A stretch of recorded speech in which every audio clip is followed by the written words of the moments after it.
My brand new S21 has just arrived. Let's do an unboxing video.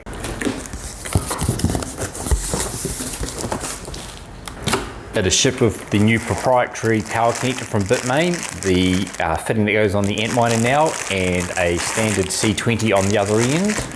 The power cable is 1.2 meters long. There is a regulatory compliance manual in lots and lots of different languages.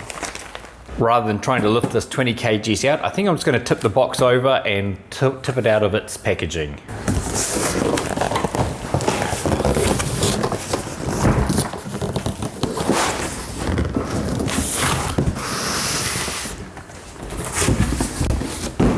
There's some kind of QA sticker or sheet to say someone's checked it. Now we can slip it out of its soft packaging material.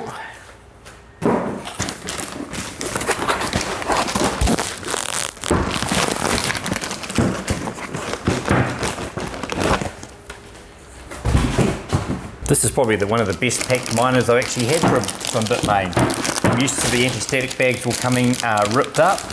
This one's all taped up nicely.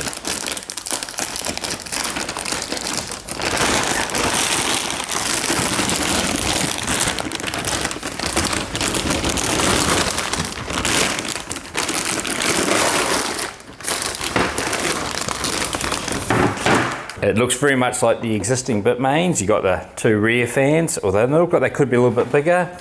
Two front fans, your normal Ethernet port. It says it's got an AM logic control board.